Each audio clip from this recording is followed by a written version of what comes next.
¿Cómo estás?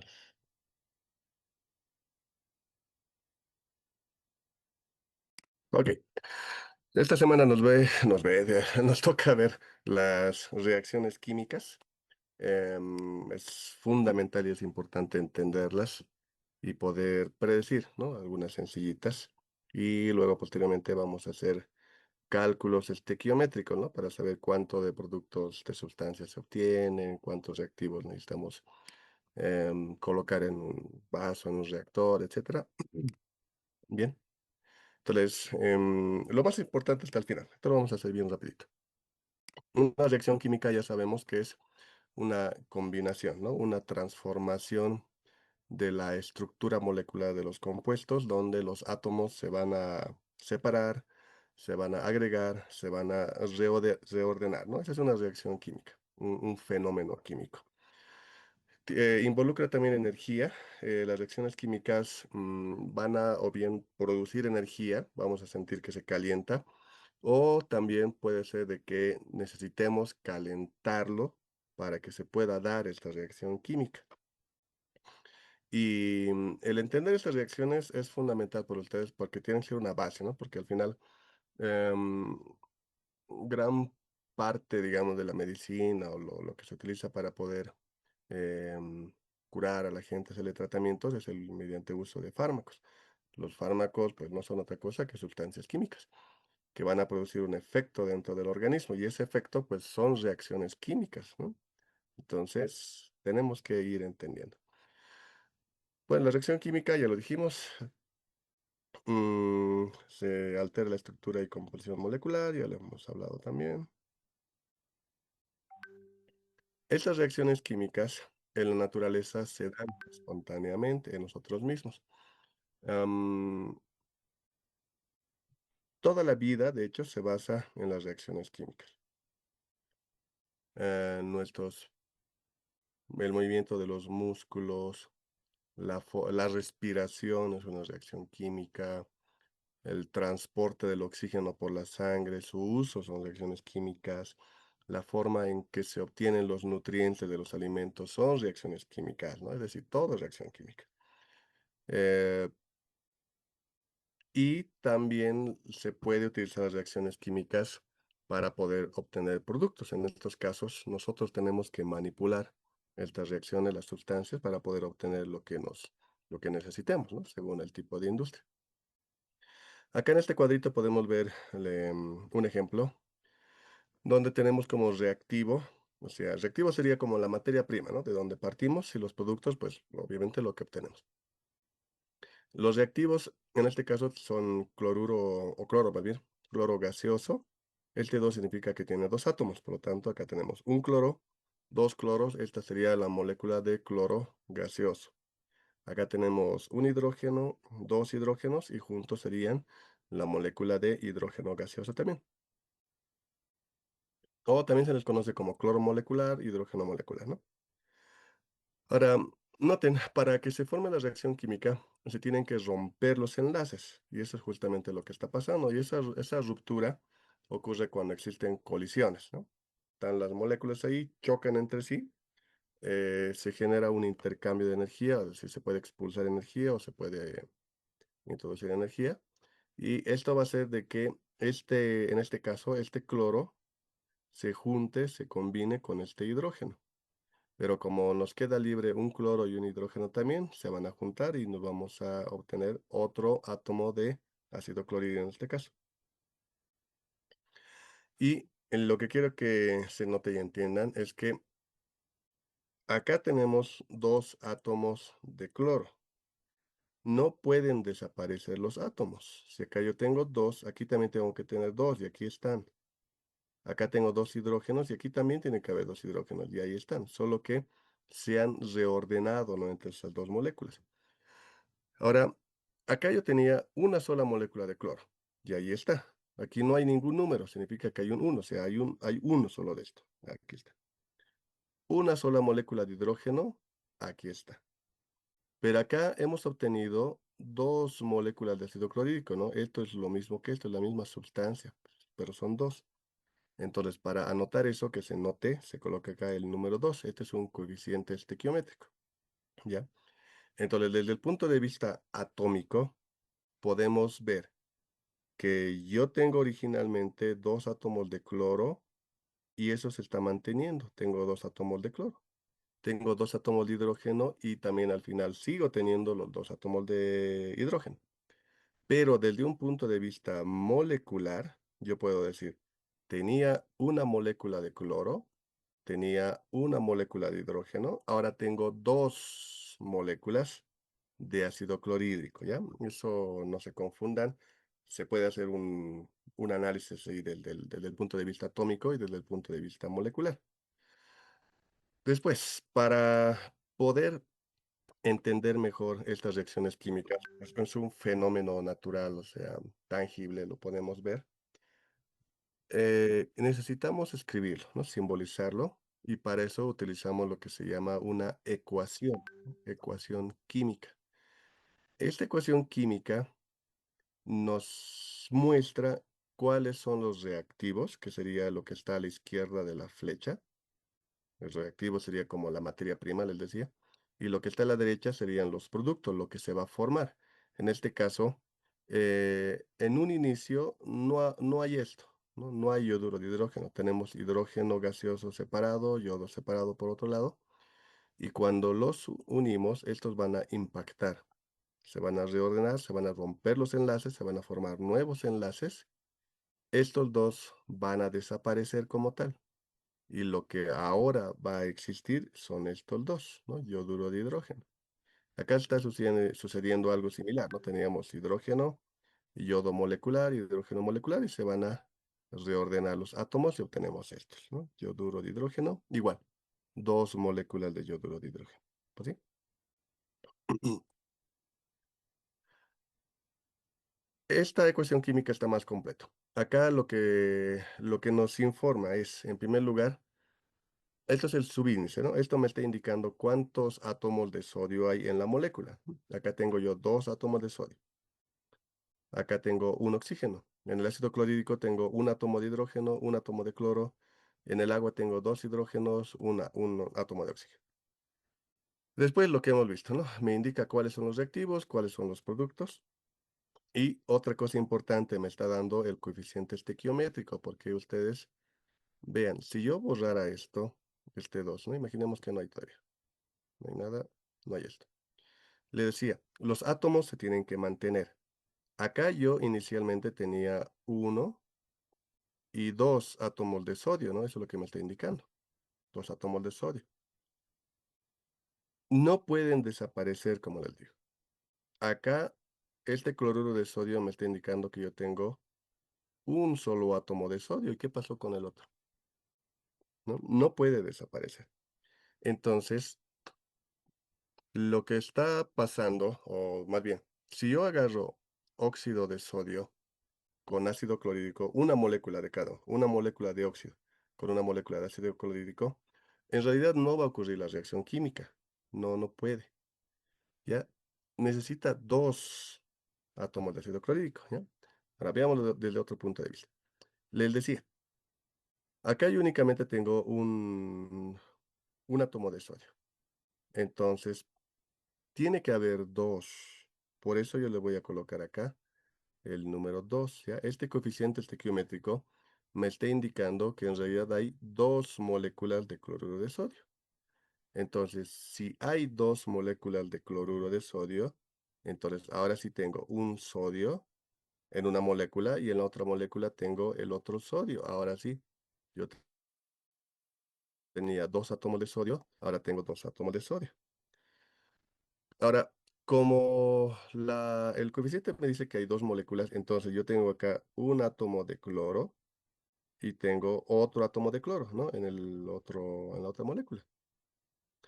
Eso significa, o mal bien dicho, tengo dos átomos, ¿no? Y aquí, según esto, solamente tengo un átomo. Entonces, lo mismo. Este otro átomo, ¿de dónde ha aparecido? Entonces, no puede generarse espontáneamente de la nada, ¿no? Entonces, significa que acá no ha intervenido una única molécula, sino eran dos moléculas. Como son dos, yo tengo un cloro y aquí voy a tener el otro cloro. Tengo dos átomos de cloro y aquí se sigue manteniendo esos dos átomos de cloro, ¿no? Y podemos seguir haciendo un balanceo así. Yo tengo acá un oxígeno y acá, ok, tengo un oxígeno. Y con el, me falta el hidrógeno, acá yo tengo dos, ¿no? Entonces tengo uno, tengo dos átomos de hidrógeno y acá el agua me está indicando que tengo también dos, ¿no? Uno y tengo dos átomos de hidrógeno. Entonces, si se dan de cuenta, estos coeficientes estequiométricos me ayudan para saber cuántas moléculas, con cuántas moléculas se tiene que unir para que la reacción se dé. Y de esa forma esté todo coherente, que no aparezcan ni desaparezcan átomos así como así. Entonces, lo que les decía, una molécula de óxido de sodio no va a reaccionar únicamente con una sola molécula de ácido clorhídrico. Necesita dos, ¿sí? Entonces, dos ácidos clorhídricos tiene que interactuar con una molécula de óxido de sodio. Recién se va a dar la ecuación, la reacción química, y eso va a hacer de que generemos dos moléculas de cloruro de sodio y una molécula de agua. ¿Ok? Y eso que hicimos, colocarle los dos numeritos acá, eso se llama balanceo, ¿ya? Igualación de ecuaciones químicas. Eso es fundamental. Sí o sí se tiene que hacer eso si queremos hacer cálculos. Y eso mañana lo vamos a ver. Y el día viernes ya vamos a hacer puro problemas, ¿no? De cálculos. Lo primero que hay que hacer es verificar si está balanceado, si no estamos perdiendo o ganando de la nada átomos.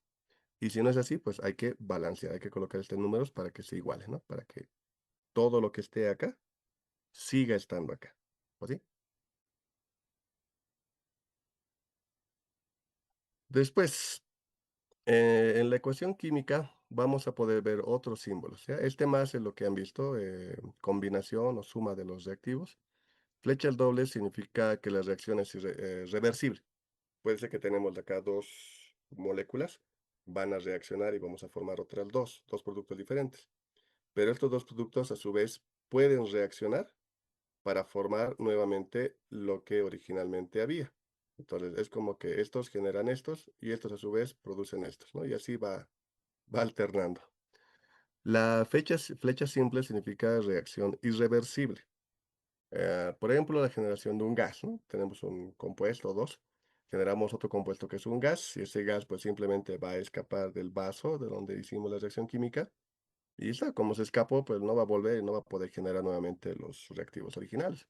El de un es una reacción irreversible.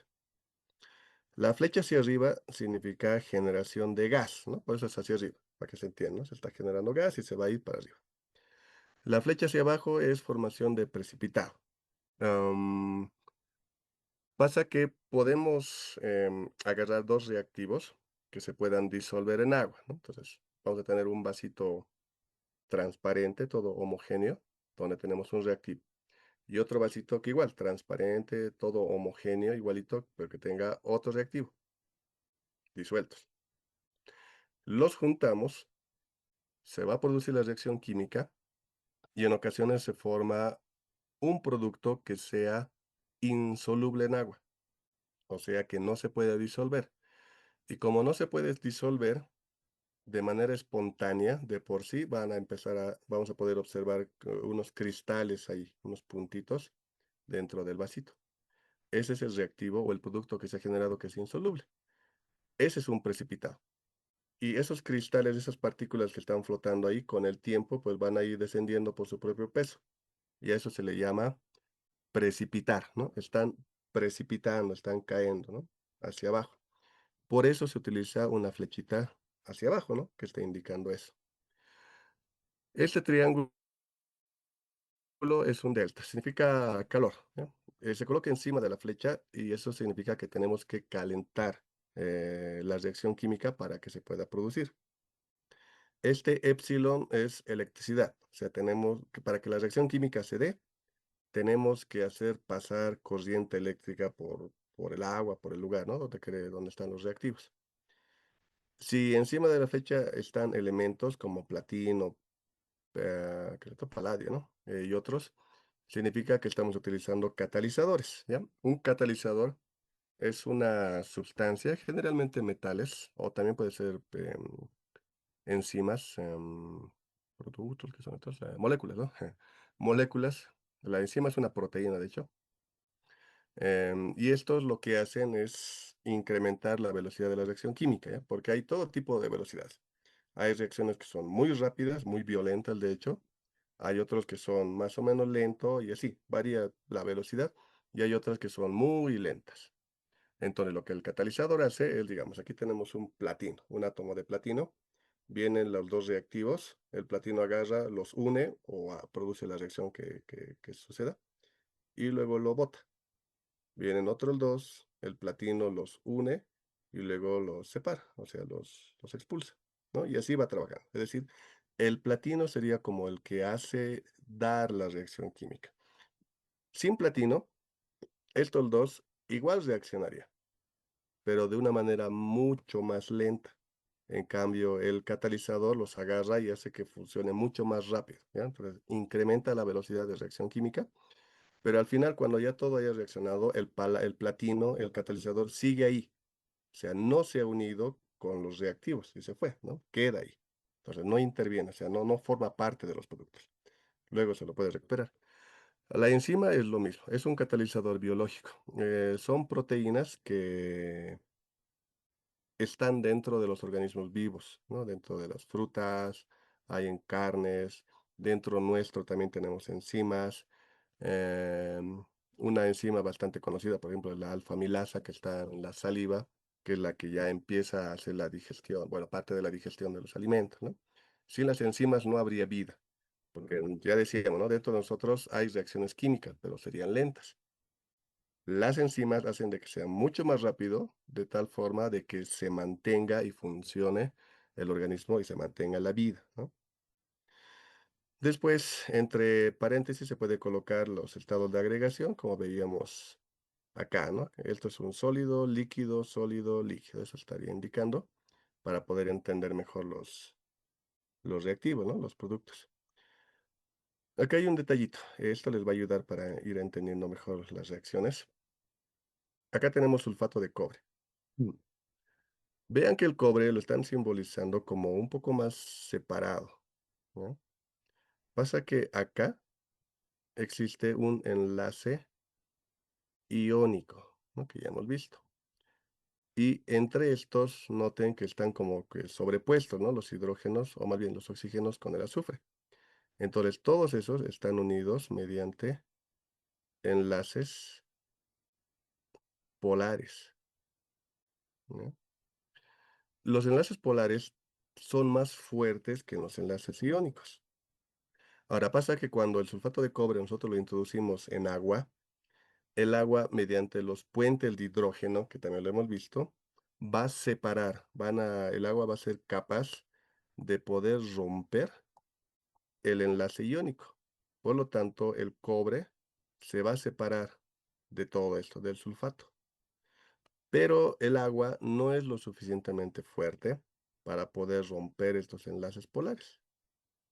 Por eso, cuando se disuelve una sal, generalmente, o casi siempre, ocurre esto, ¿no? Yo tengo sulfato de cobre, lo disuelvo y voy a obtener cobre más 2 ionizado como catión, por un lado, y voy a tener aniones de sulfato por otro lado. Así se van a separar. Y así es más sencillo que ocurra la reacción química. Entonces vean que el cobre se está separando, pero el sulfato queda, no se está separando el azufre del oxígeno, porque tiene enlaces polares y eso es fuerte. Entonces, con las sales, ácidos, hidróxidos, ocurre eso, se van a poder disolver, ¿ya? Entonces, siempre el metal, o más si quieren mejor verlo así, el que está a la izquierda se va a separar, y lo que está a la derecha, si son dos elementos, se van a mantener como paquete, unidos, ¿no? Eso nos va a ayudar a entender y a poder predecir después otro tipo de reacciones químicas, ¿ya? Eso acuérdense.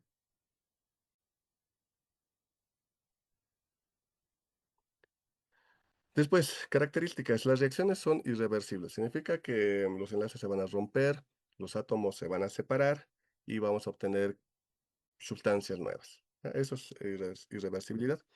Transformación de la materia va a cambiar. Puede ser que esos cambios sean notorios o no. En muchos casos, digamos, yo tengo disuelto reactivo A, disuelto reactivo B, los voy a mezclar, se va a producir la reacción química, se va a producir nuevos productos, pero de repente no van a cambiar de color, entonces no lo voy a notar. Va a parecer que estoy juntando agua con agua y no pasa nada, pero hay la reacción química, solo que no hay cambios muy visibles. Pero puede ser que en otros casos, si esto existe también, que si yo tengo igual reactivo A transparente, reactivo B transparente, los uno cambie de color. Entonces, así ya puedo ver nosotros, podemos notar ese cambio. O puede ser que se forme un gas, o puede que se forme calor, ¿no? Cosas que ya podamos notar. Depende que está reaccionando. Medición precisa. Gracias a las ecuaciones químicas podemos hacer cálculos precisos de cuánto se va a obtener, cuánto necesitamos, podemos saber cuántos átomos están interviniendo, etcétera, etcétera. Eh, También, dependiendo de las condiciones, podemos obtener productos diferentes, ¿ya? Hay algunas reacciones en que sí, no, o sea, tengo reactivo A y B y voy a obtener un reactivo C y ya está. Pero hay otras ecuaciones, otras reacciones un poco más complejas, donde yo voy a hacer reaccionar estos dos y dependiendo en qué medio está, o sea, cómo va a ser el agua ahí, puede ser solamente agua o agua con ácido, ¿no? Entonces, puede ser reactivo A, reactivo B y un ácido. Si este ácido está en mucha concentración, o sea, hay bastante, se va a producir un producto. Si hay en menor cantidad, se va a generar otro tipo de producto. Y si está todavía en mucho menor cantidad, se va a generar otro tipo de producto. Incluso hay reacciones en que la temperatura interviene. Si está muy caliente, obtengo un producto. Si está frío, obtengo otro tipo de producto. ¿Ok? Entonces, la reacción química en algunos casos no es solamente, no depende únicamente de los reactivos. También depende de las condiciones en que se está haciendo la reacción química. Y finalmente la velocidad controlable, ¿no? Lo que veían, podemos utilizar catalizadores para aumentar la velocidad de reacción o incluso inhibidores para que la reacción sea más lenta, ¿ok? Y esto es lo que más nos importa. Tipo de reacciones químicas. Primero vamos a ver los que se clasifican según el compuesto químico, ¿no? O el tipo de reacción, digamos. Tendríamos reacción de síntesis, vean, donde tenemos dos reactivos y se van a unir, ¿no? Se están sintetizando, se están juntando, se están uniendo. Algunos ejemplitos. Acá tengo nitrógeno gaseoso, hidrógeno también molecular y se está formando amoníaco, ¿no? Tenemos dos reactivos y al final un solo producto. El ácido sulfúrico a partir de agua con un anhidrido, ¿no? Como ya lo hemos visto la anterior semana también. Con el hidróxido va a pasar lo mismo. Reacciones de descomposición tendríamos un solo compuesto, como pueden ver acá, y se va a separar en dos. El cloruro cúprico, si lo calentamos, vamos a hacer que se obtenga cobre metálico y cloro gaseoso, ¿no? Gas, vamos a ver que se forma. Y así con todos. Acá el agua. El agua, si yo le coloco, le hago pasar corriente eléctrica, vamos a hacer que se generen, o sea, dos electrodos yo le coloco dentro de agua. Por uno de los electrodos, no de un cablecito, se va a generar un gas y eso es oxígeno. Y del otro cablecito, otro gas y eso sería hidrógeno. Estamos descomponiendo el agua. ¿Ok? Entonces, de uno solo vamos a obtener dos. Reacciones de sustitución o de desplazamiento. En este caso, lo que va a pasar es que este C es más afín con el A, ¿no? Es más estable. Entonces, es como que el C lo va a quitar, lo va a botar al pobre B. El B se va a quedar solito y el C ya se va a juntar con el A. ¿Ok? Está desplazando aún. Acá podemos ver justamente eso. Magnesio con ácido sulfúrico. Les decía que esto ya se puede predecir. Lo de la izquierda se va a separar en ácidos, en hidróxidos y en sales. Entonces, aquí se va a partir, por aquí se va a separar, por aquí se va a separar. Entonces, si este se está separando, significa que el magnesio va a tomar su lugar. El hidrógeno, pues, se va a quedar solo. Y ahí está. Tenemos sulfato de magnesio y el hidrógeno que sería un gas, ¿no? O yo le puedo colocar la flechita hacia arriba si quieres. Lo mismo va a pasar con este. El hidrógeno se separa, el zinc va a tomar su lugar y ahí tenemos el hidrógeno también suelto. Acá el cobre se separa, el hierro va a tomar su lugar, el cobre se queda como metálico y acá tenemos sulfato, ¿qué es esto? 6, 3, 4, 5. Sulfato ferroso, ¿no? Sí, sulfato ferroso. Las reacciones de intercambio o de doble sustitución es algo similar, solo que aquí está mal. Esto debería ser de... ¿ya? El, el C se va a ir con el B. Y como estos dos quedan sueltos, pues se van a unir también, ¿no? O sea, están intercambiando parejas. Y acá hay ejemplitos. Igual, aquí ya yo también ya puedo predecir. El cloruro de sodio, por aquí se va a partir, por aquí se va a ionizar, por acá, aquí se va a partir, por aquí también, por acá y por acá, ¿ok?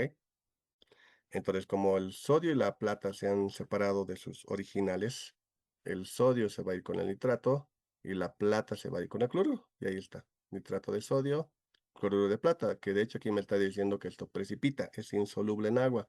De hecho, tiene un color blanco. Acá va a pasar lo mismo, el potasio se va con el nitrato, la plata se va con el cromato y tengo nitrato de plata, no, perdón, nitrato de potasio y cromato de plata, que también es insoluble. Este es un color anaranjado ladrillo. Y así, en todos los casos pueden hacer el mismo ejercicio, vamos a obtener lo mismo, ¿no? Precipitado, precipitado también. Bueno, no siempre es un precipitado, ¿no? Pero la cosa es que cambien las parejas, digamos.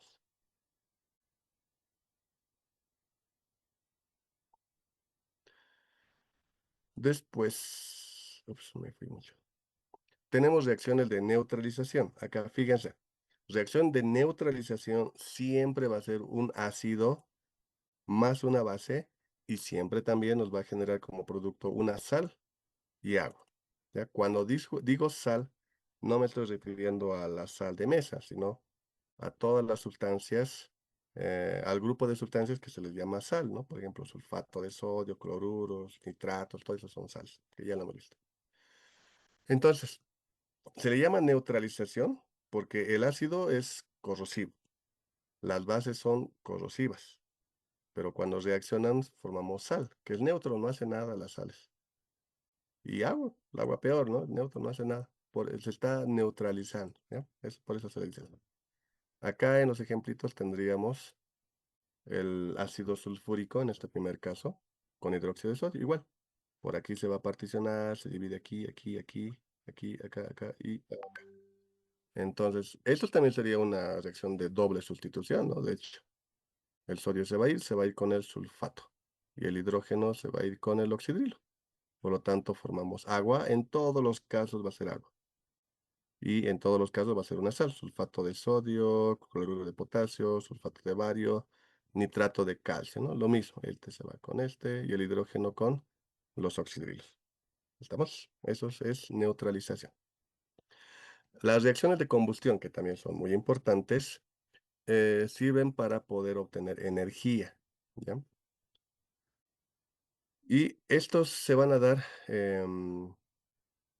estas reacciones son siempre con oxígeno.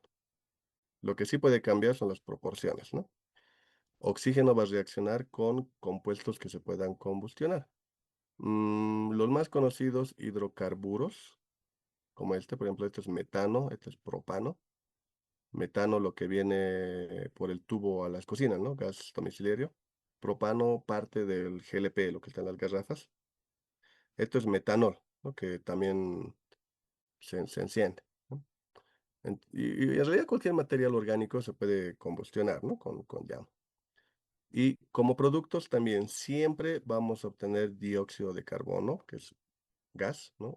Que llamamos humo, y agua, ¿no? Entonces, esa es la característica. Algún material combustible con oxígeno y nos va a dar siempre dióxido de carbono y agua. Ahora, las reacciones de oxidación-reducción. Estos sí son un poquito más complejos. Vamos a tomar estos dos. Esto para explicar. Por ejemplo, yo voy a agarrar acá al dióxido de manganeso. Noten, aquí hay un 1. El oxígeno estaría con -1 y ese estaría con +2, pero ya sabemos que el oxígeno tiene que ser -2. Por lo tanto, si yo lo multiplico por 2, me va a salir -2 y esto sería +4. Por lo tanto, aquí el manganeso está con valencia +4, ¿ok? Ahora agarremos este. Esto es como reactivo. Cuando reacciona y forma el producto este, ¿con qué valencia estaría? Aquí hay un 1, que es del cloruro, está bien, es eso. Y este 2 viene de acá. Por lo tanto, aquí el manganeso está con valencia +2. Y fíjense, ha pasado de +4 a +2. ¿Qué ha pasado? Ha bajado, ¿no? El valor. Se ha reducido. Por eso a esto se le llama reacción de reducción. ¿Qué tal? Ahora agarremos al cobre. Esa ecuación de abajo tenemos el cobre. Si es cobre metálico, cuando los elementos están solitos, tiene valencia cero, de carga cero. Reacciona y aquí se ha formado esto, nitrato cúprico. Aquí hay un 1, vino de acá. El nitrato tiene carga -1, está bien, y este vino de acá tiene +2. Entonces, aquí en el nitrato cúprico, el cobre está con valencia +2. ¿Qué ha pasado? Lo contrario, ¿verdad? De cero se ha incrementado a +2 la valencia. Ya estamos hablando de valencias. Entonces, aquí se ha incrementado. Es decir, esto se ha oxidado.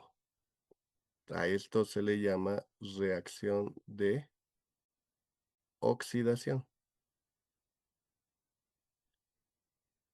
Y si en una reacción tenemos ambos, ¿ya? Si lo juntamos, bueno, no en esta, en otros ejemplos, sería una reacción de reducción y oxidación, más comúnmente conocido como reacción redox, ¿ya? Reducción y oxidación, ¿por sí? Eso es igual, anótense, saquen la fotito si quieren. Cuando la valencia disminuye, se está reduciendo, es una reacción de reducción. Cuando la valencia se incrementa, es una reacción de oxidación. Y son esas complejas que les decía, que estas sí son difíciles de igualar, predecir igual, no es tan sencillo que digamos. Las otras sí.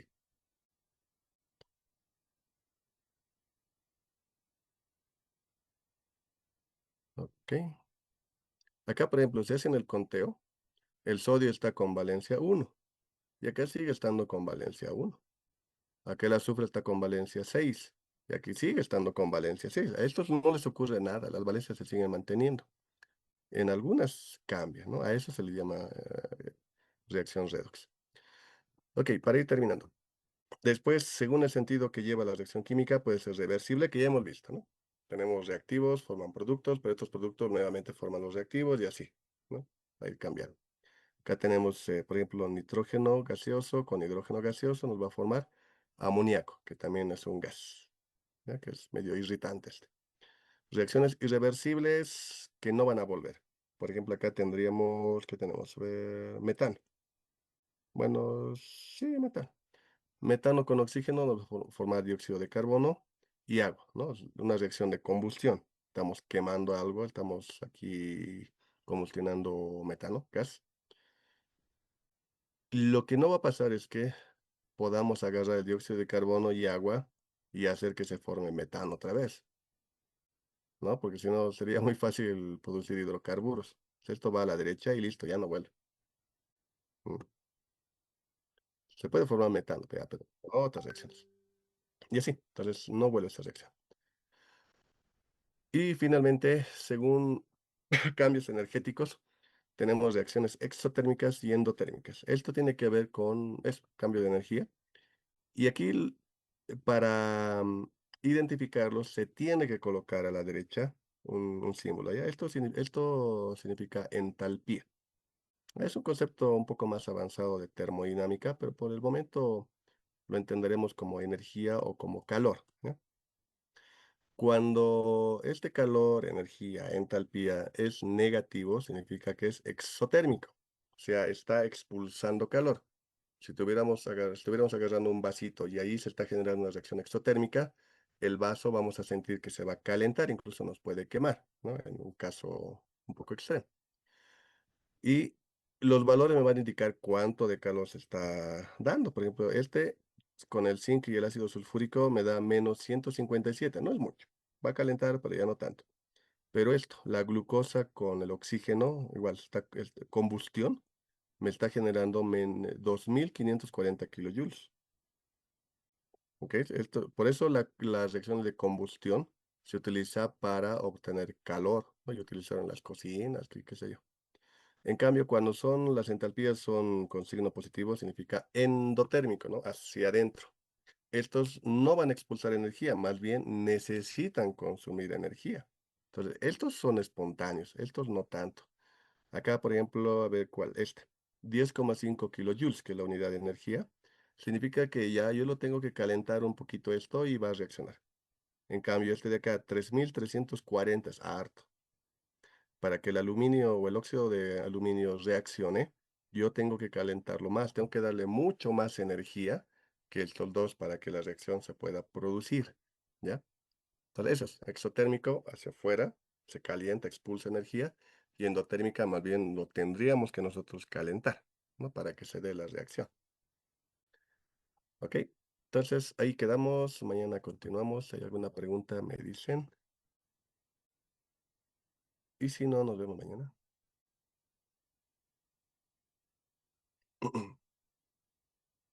¿Todo bien? Ok, nos vemos entonces. Se cuidan mucho, se abrigan, está haciendo frío. Chau, chau, chau. Disculpe, Sí, sí, disculpe, dime, Diego.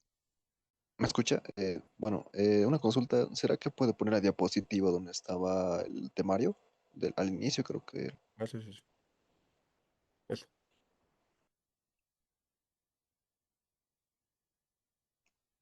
Muchas gracias. Ok, listo. Ahora sí, nos vemos. Chau, chau, chau. Chao, hasta luego, doctor. Hasta luego, doctor. Chau, chau, chau.